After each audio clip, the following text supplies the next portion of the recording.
Viaje sin distancia. Robert Schoch. Pues el día de hoy vamos a leer el capítulo 2 del libro y nos quedamos en que Helen aceptó el puesto y empezaba al día siguiente. Capítulo 2. Helen Schumann nació en 1909 y su nombre de soltera era Helen Cohn. Creció en Nueva York, donde su padre, químico de gran éxito profesional, pudo proporcionar a su familia una vida muy acomodada. Tenían a su servicio a una cocinera y una doncella que les ayudaba en el cuidado de su enorme piso de 10 habitaciones. Contrataron asimismo a una institutriz que se ocupó de Helen hasta que tuvo 6 años de edad. La institutriz y Helen ocupaban un extremo del piso, donde compartían habitación, salón y aseo. En el otro extremo vivía el resto de la familia, es decir, su madre, su padre y un hermano 14 años mayor que ella con el que tenía muy poco en común.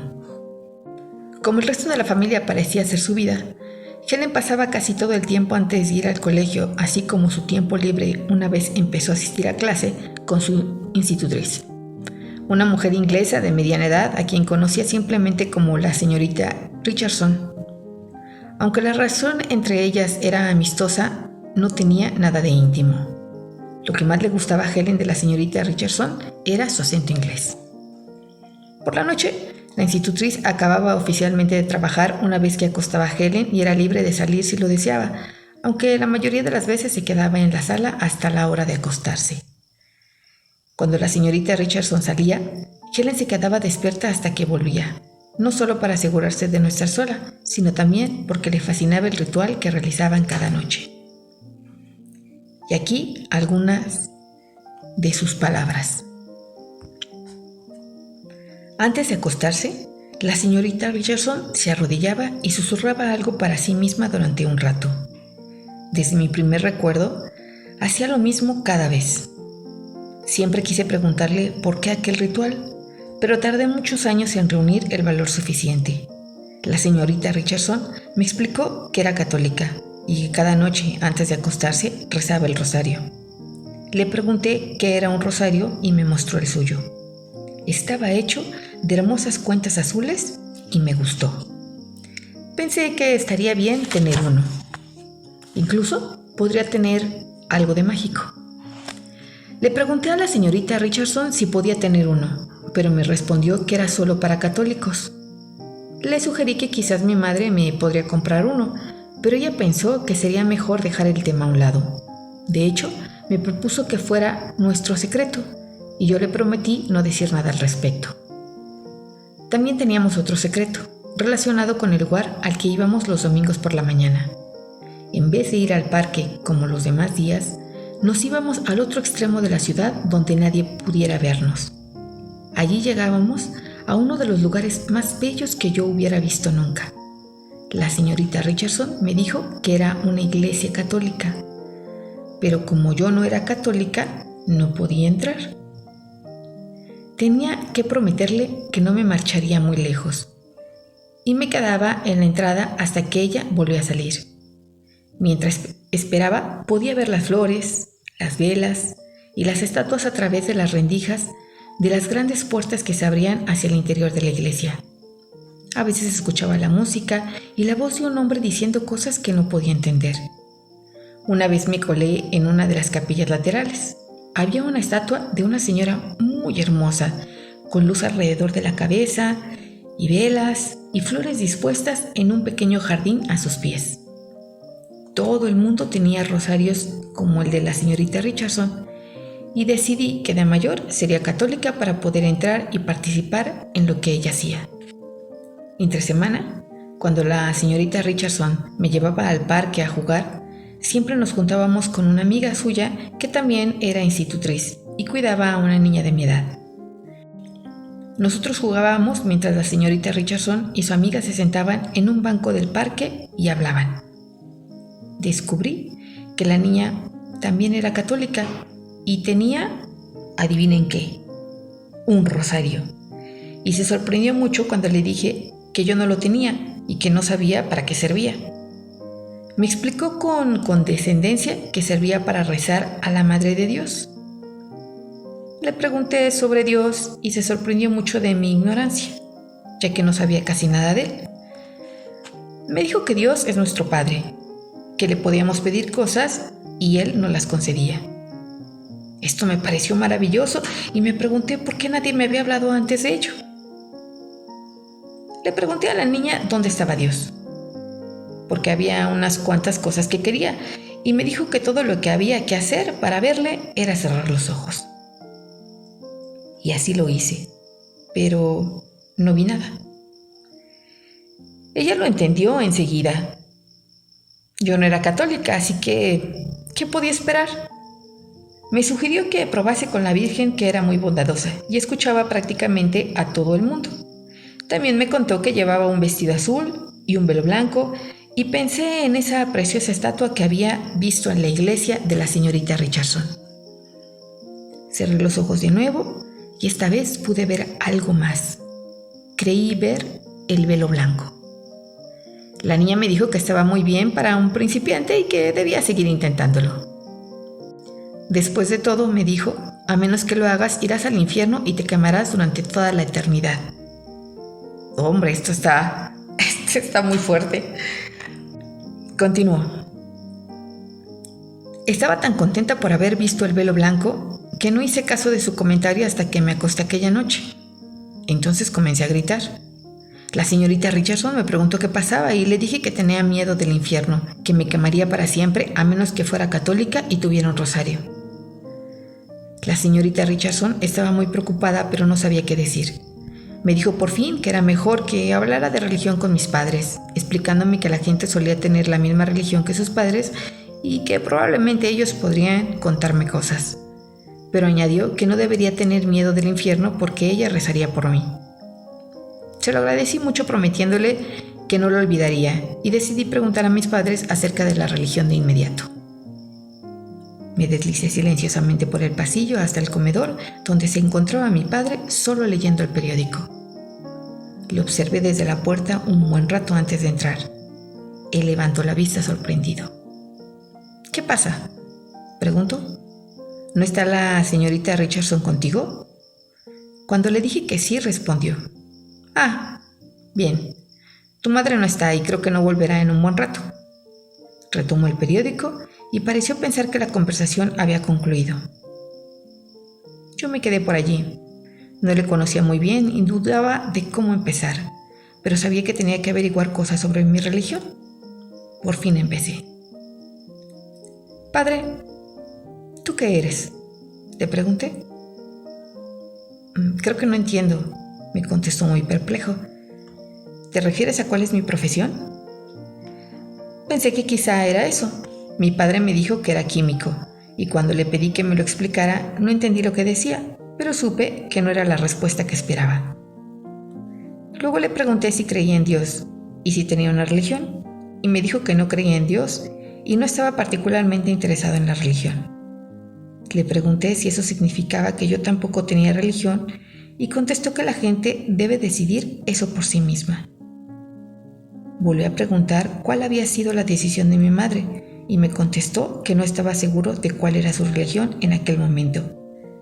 Estaba muy claro que no estaba particularmente interesado en el tema. A pesar de todo, me quedé por allí. Por fin, cuando se dio cuenta de que realmente quería algo, dejó el periódico, me pidió que me sentara y entonces tuvimos la única conversación real que hayamos tenido nunca. Comencé por decirles que quería ser católica a causa del infierno y me respondió que él no creía en el infierno y que no debía preocuparme. Incluso afirmó que se puede ser religioso sin creer en el infierno, lo que supuso un gran alivio para mí. Dijo que él había sido judío de niño porque su padre era judío, y aunque su madre no lo era, a ella no le había importado. Le pregunté esperanzada si eso hacía que yo también fuera judía, pero me contestó que debería pensármelo algo más de tiempo. Entonces le pregunté si conocía alguna plegaria judía, y después de pensar durante varios minutos, me recitó una que había aprendido cuando era niño. Comenzaba así: Señor de Israel. Me pareció impresionante. Dijo algo más de la plegaria, pero eso fue todo lo que puedo recordar. Le pedí que me contara algo más acerca de la religión de mi madre, pero me dijo que no podía creer en lo que ella creía y que había dejado de intentarlo hacía mucho tiempo. Cuando le pregunté si ella decidiría hacerse judía también, mi padre soltó la mayor carcajada que yo le hubiera oído. Me dijo que eso no era probable y después volvió a su periódico. Yo volví a mi habitación y le dije a la señorita Richardson que había hablado con mi padre y había averiguado que era judía. Ella no dijo nada. Aquella noche, mientras rezaba su rosario, yo repetía: Señor Dios de Israel, una y otra vez para mí misma. Estaba contenta de ser judía. Durante largo tiempo me había faltado algo y ahora sabía que era judía. Estaba convencida de que todo iría bien. Sin embargo, no mencioné nada a mi madre sobre el tema de la religión. De alguna forma sentía que podía no gustarle. La señorita Richardson se fue un año después y mi madre decidió que ya no necesitaba una institutriz. Yo ya había estado yendo a la escuela durante un año y mi madre me dijo que ella me llevaría por las mañanas y otra señora me recogería por la tarde para llevarme al parque, aunque no se quedaría a dormir conmigo. Por la noche me sentía sola sin la señorita Richardson. Solía tumbarme a oscuras y repetía mi oración especial, pero no me era de gran ayuda. Pensé que funcionaría mejor si la supiera entera, pero no quería volver a preguntarle a mi padre. Podría pensar que debería haberla memorizado la primera vez después de que había costado tanto acordarse de ella. Entonces, el Señor de Israel me falló de una forma terrible. Tenía mucho miedo de dormir sola, especialmente cuando salían mis padres, y como nunca se me ocurrió ir a hablar con mi hermano, busqué la forma de hacer que mi madre se quedara en casa.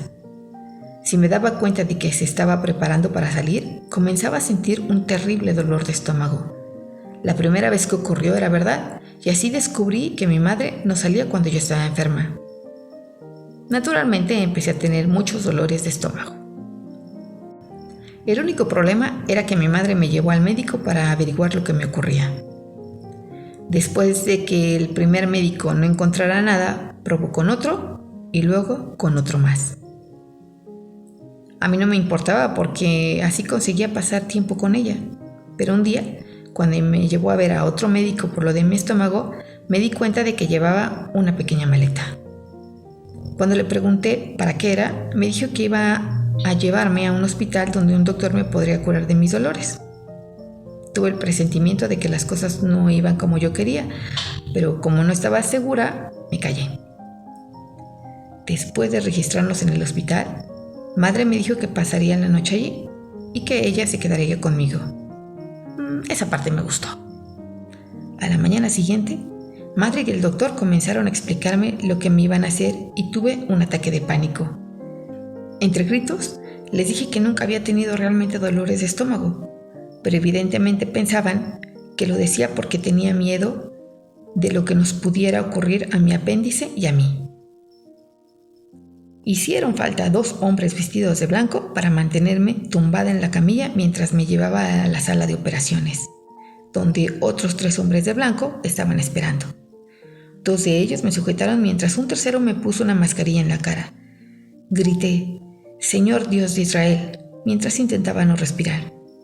Cuando desperté, me hallaba de nuevo en la habitación del hospital y me sentí terriblemente. Durante unos días tuve un dolor de estómago real, pero poco después me puse mejor y empecé a disfrutar. Madre se quedó conmigo todo el tiempo e incluso padre vino a visitarme.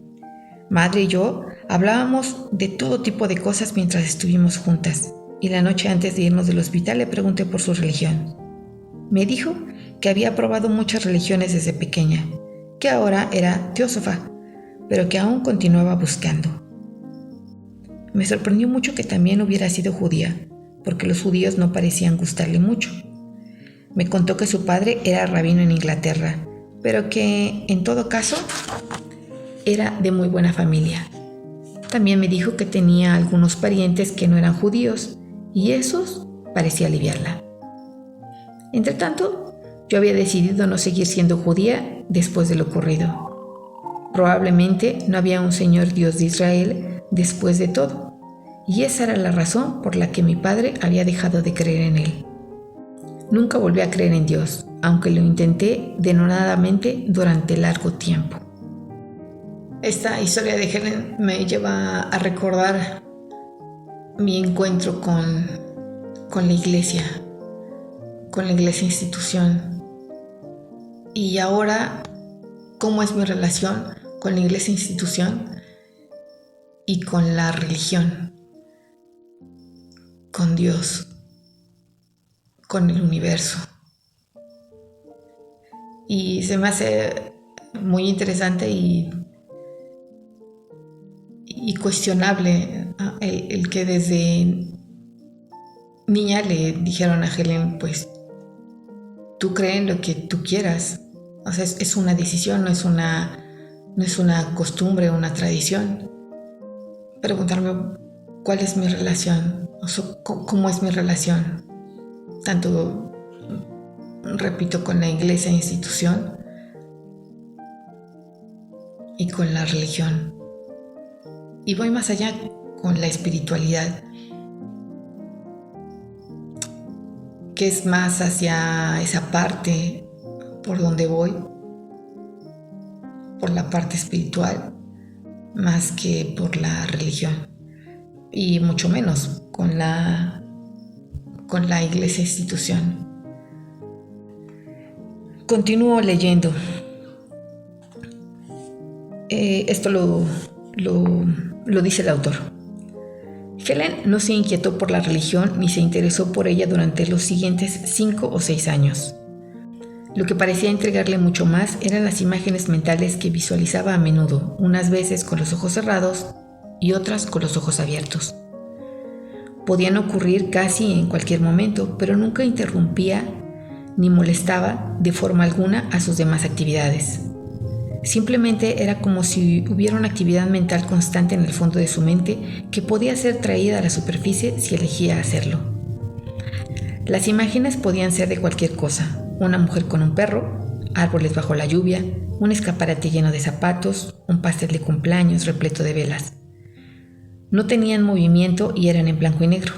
Se parecían mucho a una serie de instantáneas no relacionadas entre sí. A veces las imágenes eran completamente nuevas para ella, escenas irreconocibles, mientras que otras veces reconocía parte de los cuadros relacionándolos con cosas que había visto realmente, aunque incluso en esos casos había detalles que no recordaba haber visto originalmente.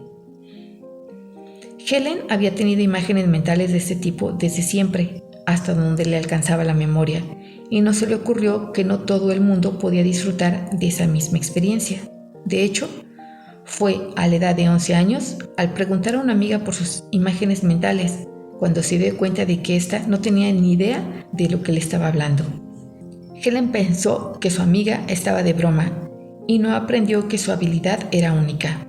Aunque se sorprendió mucho por ello, no parecía molestarle esta revelación y siguió disfrutando las imágenes cuando aparecían. El interés que sentía por Dios se reavivó a los 12 años.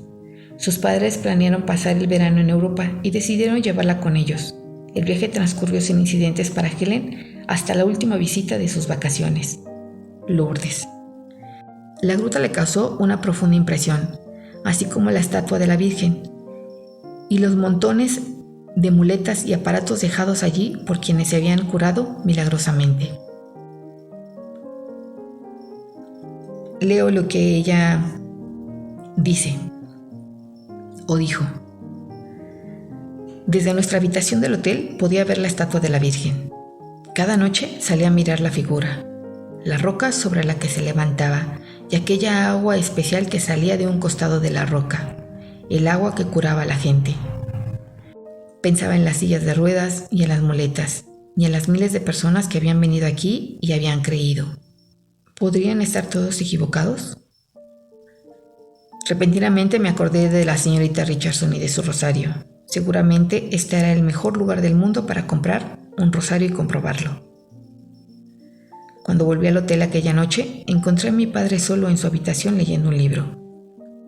Me quedé junto a él unos momentos y como seguía leyendo le dije que quería comprar un rosario. Se metió la mano en el bolsillo y me dio algo de dinero sin levantar siquiera la vista del libro. Pensé preguntarle si le importaba, pero simplemente le di las gracias y salí de la habitación. Al día siguiente por la mañana pedí a madre que viniera conmigo para comprar el rosario.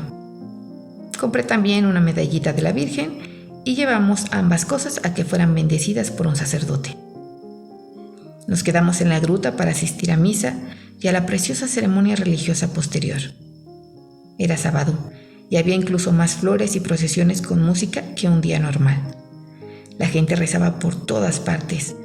Todo era muy hermoso. Pregunté a mi madre si había sido católica y me dijo que no, pero sentí que había comenzado a pensárselo.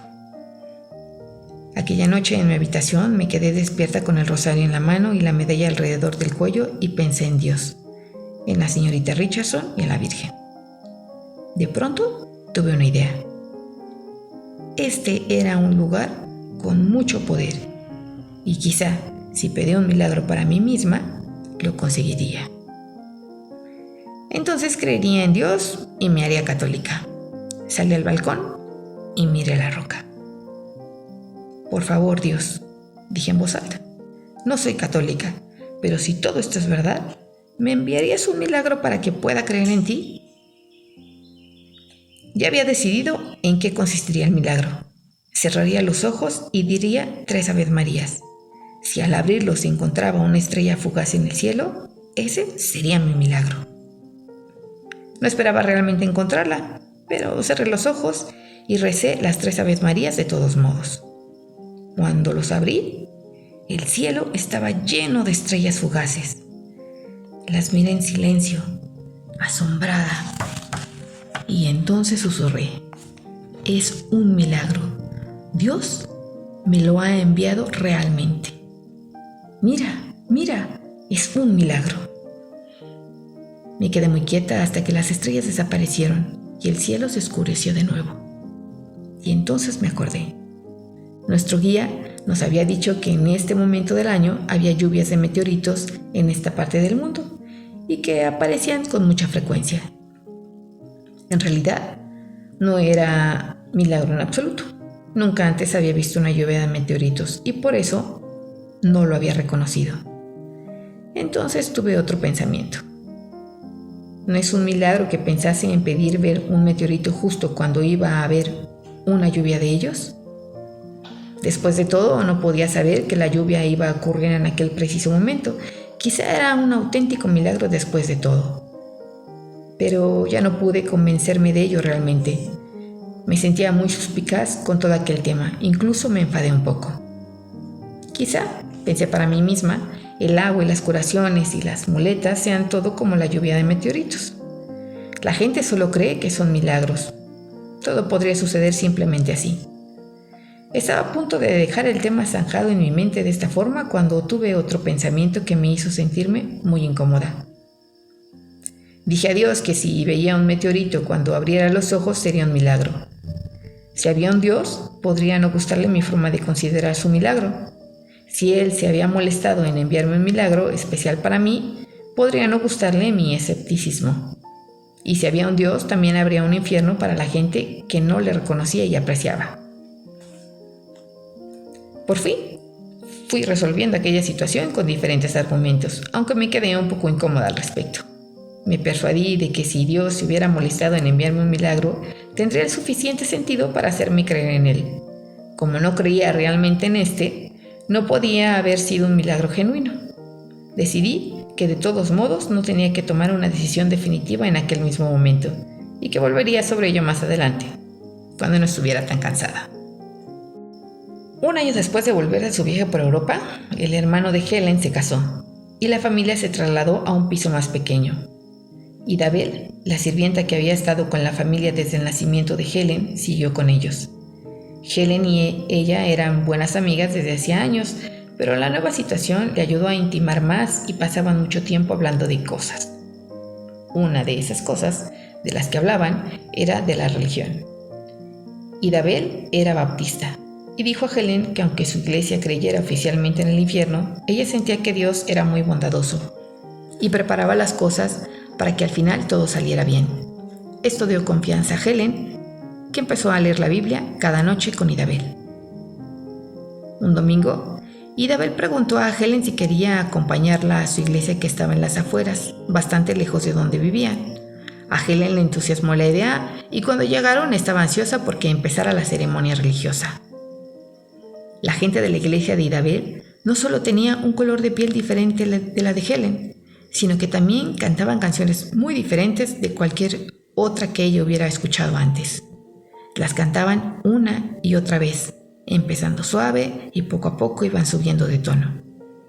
Cuando la gente comenzó a dar palmadas y a seguir el ritmo de los pies, Helen se dio cuenta de lo bien que se sentía, pero lo que más le impresionó fue la deducción de que por la forma en que cantaban y se movían, obviamente tenían una relación muy amistosa con Dios.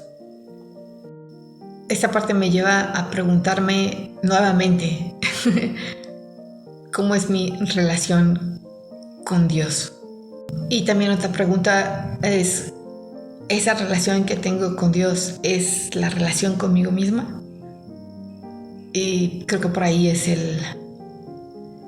va la reflexión, o sobre eso me gustaría reflexionar. ¿Cómo ha cambiado mi relación con Dios? Y también cómo ha cambiado mi relación conmigo misma. Continúo leyendo ahora lo que dijo Helen. Siempre me dirigía a Dios formalmente, con mucho respeto, y no sabía cómo abordar este nuevo tipo de relación con Él. Pero a medida que las canciones se hacían más emocionales, me encontré dando palmadas y cantando con todos los demás. En su sermón, el pastor habló de Dios, del cielo y de la salvación, y repetía una y otra vez que todo lo que necesitamos es fe. Después del sermón volvimos a cantar y a la hora de irnos el pastor nos esperaba fuera para darnos la mano. Al llegar mi turno me preguntó si me había gustado y cuando le respondí me dio unas palmadas en el hombro y me dijo que debería volver más por allí. Como había recibido una invitación especial del pastor mismo, comencé a ir a la iglesia con Idabel tan a menudo como podía. Dentro de la iglesia rezaba y cantaba con los demás, pero fuera, cuando intentaba hablar con Dios, nunca estaba segura de que hubiera alguien allí para escucharme. Me faltaba algo y por fin un día descubrí lo que era. Idabel me llevó un domingo a un bautizo. Mi amigo el pastor dijo: a menos que se bauticen, no pueden ser puros de corazón, y si no son puros de corazón, no pueden ver a Dios. Eso es, pensé. Hay que bautizarse para poder ver a Dios. Eso es lo que me faltaba. Le dije a Idabel que tenía que ser bautizada y me respondió que hablaría con el pastor cuando acabara la ceremonia. Fue muy amable. Él también pensaba que debía bautizarme, pero no tenía claro quién debía hacerlo. Al preguntarle por qué, me dijo que cuando un pastor te bautiza, espera que te unas a su congregación, y él había pensado que sería mejor para mí bautizarme en otra iglesia más cerca de mi casa. No me había dado cuenta de que afiliarse a una iglesia era parte del bautismo. Y cuando llegué a casa, me lo estuve pensando mucho. Sentí que uno debe al menos creer en Dios antes de dar un gran paso como este de afiliarse a una iglesia. Cuando le conté todo esto a Idabel, me dijo que ella conocía a un pastor que me bautizaría sin necesidad de hacerme miembro de su iglesia. Así que al domingo siguiente fuimos a ver a aquel pastor a quien Idabel llamaba un evangelista del Señor. Me dijo que desde luego me bautizaría, pero que debería preguntar antes a mis padres, sobre todo a mi padre, que al ser judío podría no gustarle mucho la idea. No esperaba ninguna oposición de mi madre y efectivamente le gustó mucho la idea, prometiéndome el misal que había estado pidiendo como regalo especial para la ocasión. Me preocupaba más mi padre. Siempre era difícil averiguar lo que sentía respecto a las cosas. Al verle en su sillón leyendo el periódico después de la cena, me deslicé en la habitación e intenté encontrar una buena forma de empezar. No se me ocurrió nada, así que simplemente dije: Padre, he decidido bautizarme. Padre giró la cabeza y me miró sin bajar el periódico. Si eso es lo que quieres hacer, hazlo, me dijo dándolo por hecho. ¿Pero no te importa?, pregunté. ¿A mí? ¿Por qué habría de importarme?, respondió. Aún no estaba satisfecha. ¿Estás seguro? Mi padre me confirmó que estaba muy seguro de que no le importaba. Supongo que debería haberme sentido contenta. Había conseguido lo que quería, pero no podía entender por qué me sentía tan desgraciada. Padre obviamente no tenía nada que añadir, y me fui enseguida porque no quería que se diera cuenta de mis lágrimas. Al día siguiente volví y le dije al pastor que mis padres no se oponían, y propuso incluirme en la ceremonia bautismal programada para el domingo siguiente. Me dijo que debía rezar entre tanto y le contesté que lo haría lo mejor que pudiera. Eso es todo lo que hace falta, respondió. Idabel asistió a mi bautismo como testigo y como amiga, ayudándome a preparar la túnica blanca y a ponérmela. Estaba muy contenta y me repetía que iba a ser la mejor experiencia de mi vida. Yo tenía la esperanza de que así fuera. Después de la ceremonia, fui a la oficina del pastor para recoger mi certificado de bautismo, mientras Idabel recogía mi ropa mojada y la ponía en una bolsa que habíamos llevado. Cuando el pastor me pidió que deletreara mi apellido, deletreé el apellido de mi madre. Sentí el rubor en mi rostro y no podía entender lo ocurrido, pero estaba demasiado avergonzada para corregir el error. Al recibir el certificado lo guardé en mi bolso y volví junto a Idabel. Nunca se lo enseñé a nadie. Cuando llegué a casa me sentía triste. Había sido bautizada, pero nada había cambiado. Aún no podía ver a Dios. Nada era distinto. Continué yendo a la iglesia con Idabel algún tiempo más, por si acaso mi bautizo no había tenido tiempo de surtir efecto. Más adelante comencé a ir con menos frecuencia hasta que lo dejé del todo. Dije a Idabel que simplemente no tenía fe, y me respondió que posiblemente era una obra del diablo, y prometió rezar por mí. Se lo agradecí y ya no volví a pensar más en el bautismo. Hace unos años estaba tomando un taller en donde trabajaba y nunca me había cuestionado acerca de la fe o qué era la fe. Yo pensaba, pues la fe ya te viene, ¿no? ya vienes con el paquete. Y hasta ese momento que uno de los sacerdotes estaba dando el taller, preguntó que cómo había sido nuestro recorrido en la fe. Y dije, ¿el recorrido? Pues eso que no viene uno integrado con eso. Y lo que leía en La Bruja de Portobelo, que la fe es voluntad, es hacer. Y ella esperaba, por lo que estoy leyendo, que le fuera dado. Y no es así. La fe es voluntad. Fue un ejercicio en ese tiempo muy interesante porque me di cuenta de cómo ha sido mi recorrido en la fe desde que era niña. De hecho, ahorita recuerdo también el trabajo de mi tesis que hablo de ese recorrido en la fe cuando uno es pequeño, que en esta parte Helen era una cuestión mágica la que ella quería, y todos pasamos por esas etapas. Por la primera etapa, que es la arcaica, la siguiente es la mágica y la mítica, y vienen otras dos, pero ella estaba en esta etapa mágica, de que a partir de un milagro se le concediera lo que ella estaba pidiendo. Y es muy muy interesante cómo fue su recorrido, así como el mío también. Es interesante cómo ha sido ese desarrollo en la fe. No habiendo encontrado la fe necesaria para creer en Dios, Helen decidió que la única verdad en la que podía creer era la racional, la lógica, y por tanto decidió convertirse en una intelectual y comenzó a leer todo lo que se publicaba. Disponía de mucho tiempo para ello porque había engordado mucho en su preadolescencia y los muchachos de su clase no parecían estar particularmente interesados en llamarla para salir. Al ingresar en la Universidad de Nueva York, Helen ya había perdido su exceso de peso, pero había pasado por el instituto sin apenas contactos sociales con sus compañeros, por lo que se sentía particularmente fuera de sitio en las reuniones sociales y parecía tener poco que decirse a nivel académico con sus conocidos. Por otro lado, sus profesores encontraron en ella una estudiante excepcionalmente dotada. Era raro encontrar un estudiante que hubiera leído tanto o que pudiera discutir sobre un abanico tan amplio de temas académicos de forma tan inteligente. En la universidad, Helen se graduó en inglés, lo que agradó mucho a su madre, especialmente ante su anuncio de que se haría profesora de inglés como lo había sido ella antes de casarse. Sin embargo, su ambición real, que solo ella conocía, era la de convertirse en escritora de renombre, más específicamente, una novelista de fama internacional. Este parecía ser un objetivo muy peculiar para Helen, pues escribir le resultaba muy dificultoso y además se sentía tan vulnerable respecto a lo que escribía que, aunque cuando lograba poner algo sobre el papel, era muy probable que lo escondiera y se negase a enseñárselo a nadie, ni siquiera a su profesora de escritura creativa.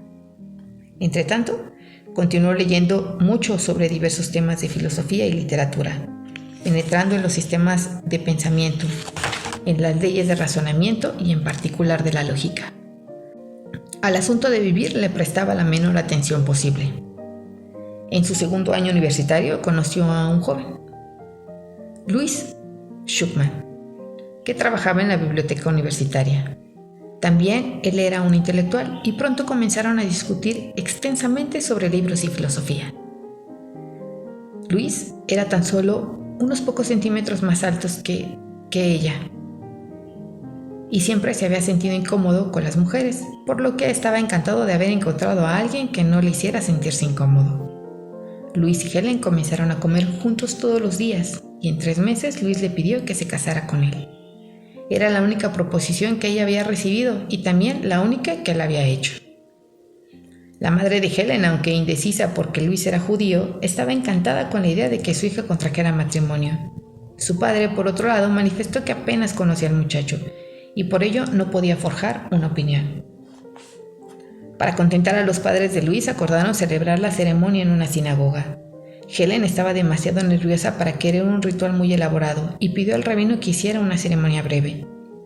La boda se celebró en 10 minutos y al acabar Helen y Luis se fueron cada uno a su casa para seguir preparando los exámenes finales. En un principio, el hecho de casarse no tuvo mucho efecto en la vida de Helen. Le quedaba aún 2 años de universidad y cuando Luis se graduó, a las 2 semanas de la boda se mudó a vivir con Helen y sus padres. No tenía dinero suficiente para mantener una esposa y un piso, porque había invertido todo lo que tenía en una librería que había abierto en el centro de Manhattan. Aquella situación funcionó bien para Helen. Su marido estaba ocupado con el negocio de los libros, y ella lo estaba con sus estudios. Las comidas que Idabel preparaba estaban siempre a su hora, y su padre jugaba ajedrez con Luis por las noches. Helen probablemente hubiera estado encantada de seguir así indefinidamente, pero poco después de graduarse en la universidad, ella y Luis tuvieron que alquilar un pequeño apartamento propio porque su madre enfermó y el médico le prescribió que evitara los esfuerzos propios del ama de casa. Los padres de Helen fueron a vivir a un hotel, por lo que ella no necesitaban los servicios de Idabel, pero como había estado con ellos 20 años, se sentían responsables de ella. Decidieron seguir contratándola para que cuidara del apartamento de Helen y esta, que literalmente no sabía ni freír un huevo, estaba encantada de la generosidad de sus padres. Después de la graduación, Helen intentó trabajar en la librería, pero al cabo de solo una semana se hizo evidente que el trabajo de librera era para ella particularmente desagradable, carente de alicientes y agotador. Sin embargo, siguió yendo a la librería durante casi un año hasta que se vio aquejada por una grave enfermedad, y el médico le dijo que debía ser operada. Se asustó tanto que comenzó a sufrir pesadillas en las que se veía sujetada por la fuerza a una mesa mientras le ponían una mascarilla en la cara. Recordó lo que había vivido de niña. Continuó. Estuvo resistiéndose a la operación hasta que se sintió tan enferma que no pudo posponerlo más. Entonces volvió a hablar con el médico, que le aseguró que era una operación sencilla y que en una semana estaría plenamente recuperada. Había llegado al punto de estar tan enferma que no podía ponerse más excusas e hizo los preparativos para ingresar en el hospital al día siguiente. Aquella noche me senté sola e intenté organizarme. Sería mucho más fácil, pensé, si creyera que Dios me iba a cuidar. Había una posibilidad, supuse, de que existiera después de todo. El hecho de que yo creyera en Él no hacía más probable que existiera o dejara de hacerlo. En cualquier caso, no me causaría ningún daño tratar de llegar a un acuerdo razonable. Ponía la operación en manos de Dios por si acaso existía, y si todo salía bien, podría incluso volver a creer en Él. No tenía nada que perder. Recé el Padre Nuestro, puse mi operación en manos de Dios y fui al hospital al día siguiente, con la medalla de la Virgen colgada alrededor del cuello. Todo salió mal. Estuve mucho tiempo inconsciente y no pude abandonar el hospital hasta varios meses después. Una de las enfermeras que me cuidaba era una católica ferviente. Al ver mi medalla, pensó que yo también lo era. Me comentó que había rezado cada día por mí y que había ofrecido una misa en acción de gracia cuando recuperé la conciencia. Me dijo que Dios había sido muy bueno conmigo y que era un milagro que hubiera superado aquel trance. Yo no lo veía así. Estaba muy enfadada por cómo había ocurrido todo. Y seguí enfadada durante años. Si esta era la manera que tenía Dios de hacer que todo saliera bien, pensé, tenía un pésimo sentido del humor. La enfermera no aprobó mi actitud y me dijo bastante secamente que seguiría rezando por mí de todos modos. Le contesté que yo no podía detener sus rezos, pero añadí que le agradecería que no pidiera a Dios otro milagro hasta que hubiera salido de este. De hecho, estaba dispuesta a esperar el siguiente milagro todo el tiempo que hiciera falta y le sugerí que le dijera a Dios que no tenía prisa. Lo que realmente necesitaba era salir del hospital y sentirme mejor, y no parecía probable que las plegarias me ayudaran a lograrlo. Durante toda mi estancia en el hospital me encontraba ansiosa por salir, pero cuando por fin fui a casa no me sentí muy entusiasmada. Me sentía más bien abandonada por el cielo y por la tierra. Seguí sintiéndome enferma durante mucho tiempo y finalmente me vi forzada a reconocer que estaba mejor físicamente y declaré una moratoria sobre mi invalidez, una decisión que el médico pensaba que debía haber tomado hacía mucho tiempo. Sin embargo, esta decisión me ponía en una posición difícil. La enfermedad había supuesto unas vacaciones de mis problemas, pero estos seguían allí y sentirme enfadada no me ayudaba a resolverlos. Por fin, se me ocurrió la posibilidad de que hubiera estado mirando las cosas desde un ángulo equivocado.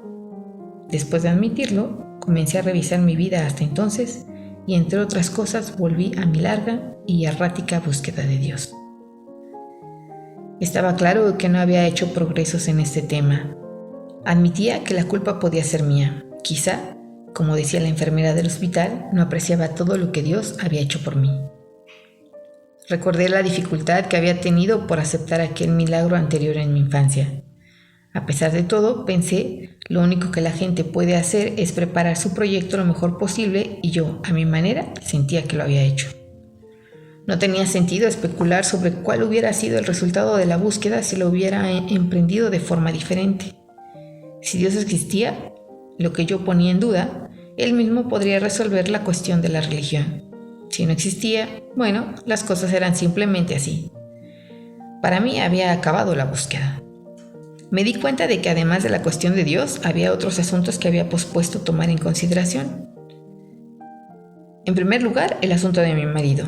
Después de todo estaba casada y ya era hora de que empezase a pensar en él. Él podría ser muy amable. Decidí. No era Dios, por supuesto, pero teniendo todo en cuenta, casi era mejor así. Pensé que era el tipo de persona con la que se puede desarrollar una buena relación. Naturalmente tomaría tiempo y a veces sería muy difícil, pero reconocí que ya era hora de que empezase con ello. Sabía que este tan solo era uno de los pasos a dar, ya que empezaba a darme cuenta de que necesitaba encontrar una buena forma de pasar el resto de mi vida en la tierra. Tenía claro que podía resultarme difícil porque aún sabía muy poco del mundo, y también sabía que ser únicamente una esposa no era la respuesta para mí, especialmente porque Idabel se encargaba de la casa y no teníamos niños que me ocuparan el tiempo. Al principio, volví a hacer un intento en el negocio de los libros. Mi marido, que había pasado la mayor parte de sus años escolares haciendo novillos para ir a la biblioteca pública a leer, había reunido una excelente colección, pero bajo mi punto de vista seguía más interesado en comprar y leer libros que en venderlos. A pesar de todo y a base de luchar, Fuimos saliendo adelante y el dinero no constituía un problema serio. Generalmente mi padre estaba dispuesto a ayudarnos si realmente necesitábamos algo. Aunque el negocio de los libros era claramente el lugar adecuado para mi marido, estaba también muy claro que no lo era para mí. Iba a la librería cada vez con menos frecuencia y cuando lo hacía generalmente discutía con él. Parecía incompatible en los negocios y empecé a sentirme atrapada en una situación crítica sin tener una idea clara de cómo salir de ella. Durante algún tiempo parecía como si mi búsqueda terrenal fuera a acabar igual que la celestial y sin embargo, a pesar de mi depresión, me daba cuenta de que era muy libre de hacer lo que quisiera. Mi marido me apoyó activamente, animándome a que planificara mi carrera profesional independiente y mi padre me indicó que correría con los gastos que supusiera mi formación. Mi problema parecía ser que no podía tomar una decisión sobre lo que quería hacer. Era evidente que no iba a ser la gran novelista que de joven había visualizado. Seguí considerando una serie de caminos profesionales, principalmente en mi fantasía y sin tomar en serio la posibilidad de emprender una formación realista. De hecho, en aquellos momentos hacía ya 10 años que había dejado la universidad y me daba mucho miedo volver. La verdad es que le tenía pánico al fracaso. Mi marido hizo gala de una paciencia excepcional a lo largo de nuestros largos y frecuentes discusiones acerca de mi posible actividad profesional. Pero estaba tan indecisa que tardé 10 años en tomar una decisión. Incluso después de decidirme a hacerme psicóloga, mis esfuerzos se limitaban a discutir con mi marido, solicitar programas de cursos y hablar sobre posibilidades de formación con consejeros universitarios.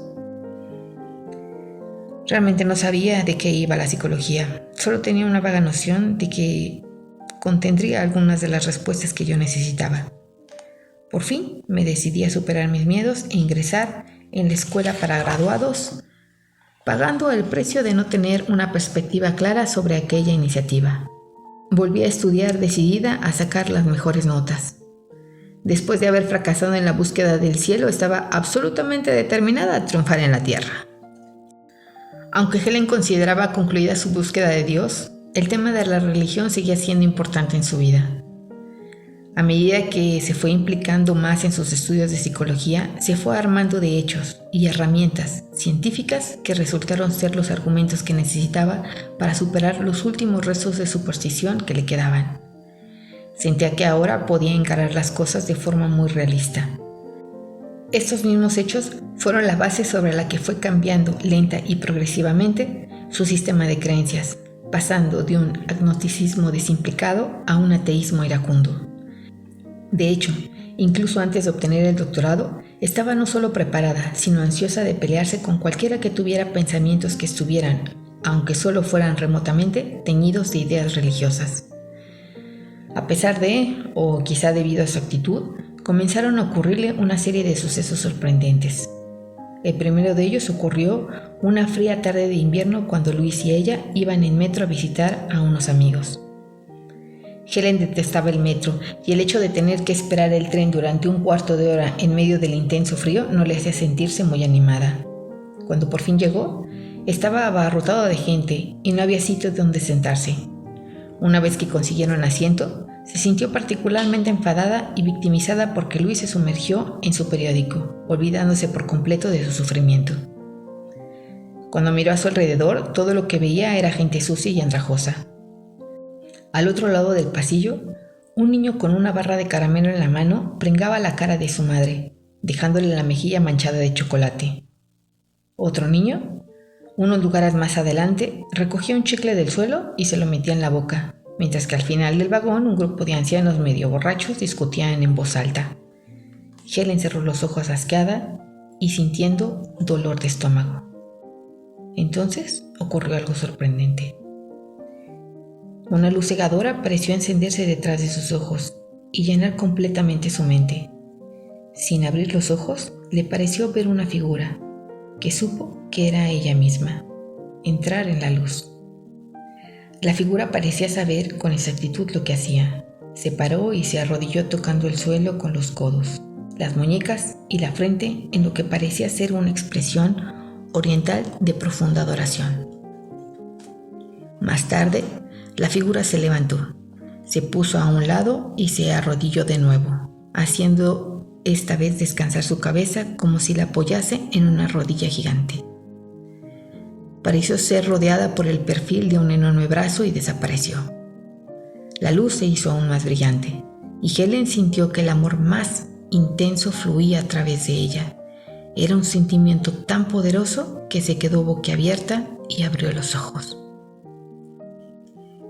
Vio la luz tan solo un segundo más en el que sintió aquella misma intensidad de amor por todos los pasajeros. Después, la luz desapareció y Helen volvió a la vieja realidad fea y sucia. El contraste le conmocionó y tardó varios minutos en recuperar la compostura. Después cogió dubitativamente la mano de Luis. «No sé cómo explicarlo», dijo con voz temblorosa. «Es muy difícil de describir, pero bueno». Dudó un momento sin saber qué decir. «Bien, he visto una gran luz y muchas olas de amor que salían de ella, y al abrir los ojos sentí amor por todos. Después desapareció la visión, el sentimiento, todo. No entiendo lo que me está pasando». Luis, que había estado en contacto con escritos místicos durante años, no pareció sorprenderse mucho. «No te preocupes», le dijo reconfortante. «Es una experiencia mística muy común. No vuelvas a pensar en ella». Y volvió a su periódico. Helen siguió su consejo, pero sin conseguirlo del todo. Aunque no volvió a pensar en ello seriamente durante años, la experiencia permaneció en algún lugar de su mente, esperando captar su atención cuando le volviera a pasar algo parecido. Entretanto, continuó con sus estudios y su ateísmo permaneció inalterable. Helen recibió el doctorado en 1957 y fue elegida miembro honorario del Sigma XI, la Sociedad Científica Nacional. Inmediatamente le fueron ofrecidas una serie de oportunidades sin haberlas buscado. Igual que a Ben, la universidad remitió una solicitud de beca para ella basada en su tesis doctoral y su financiación fue aprobada. El proyecto funcionó y el director del departamento le propuso un puesto de profesora. Entonces ella volvió a remitir nuevas propuestas con la que su suerte cambió y al ser rechazada se encontró sin trabajo. Helen sabía que con los excelentes contactos de que disponía no le costaría mucho que le ofrecieran otro puesto. Sin embargo, pasó varias semanas sin hacer nada, recriminándose amargamente de su mala suerte y sintiéndose cada vez más miserable. Finalmente reconoció que no estaba manteniendo una posición muy razonable y cogió el teléfono para llamar a uno de aquellos amigos que pensaba que podrían ayudarle. Este inmediatamente le proporcionó una lista de posibilidades prometedoras. Helen iba a intentar contactar con el primer nombre de la lista cuando su amigo volvió a llamar. «Olvídate de la lista que te di», dijo enfáticamente. «¿Conoces a Bill Tedford?» «Nunca he oído hablar de él», contestó Helen. «Llámale ahora mismo», continuó su amigo. «Es el director del departamento de psicología del Hospital Presbiteriano. Este es su número y cuando hables con él, dile que eres la persona que estaba buscando». Helen no tenía ningún deseo especial de trabajar en un entorno médico y lo que le había dicho acerca del trabajo no era muy atrayente. A pesar de todo, cogió el teléfono y llamó a Bill Tedford. A la mañana siguiente, a las 10, se presentó en el hospital para asistir a la entrevista que había concertado con Bill, y cuando entró en su despacho, la primera vez que lo vio, hizo para sí misma un comentario silencioso que no pudo comprender. «Ahí está», se dijo. «Ese es el hombre al que tengo que ayudar». ¡Wow! ¡Qué historia tan interesante! Muy, muy interesante. Y como Bill, pues también sin buscar le llegaban ciertas cosas. Veremos qué dice el capítulo 3.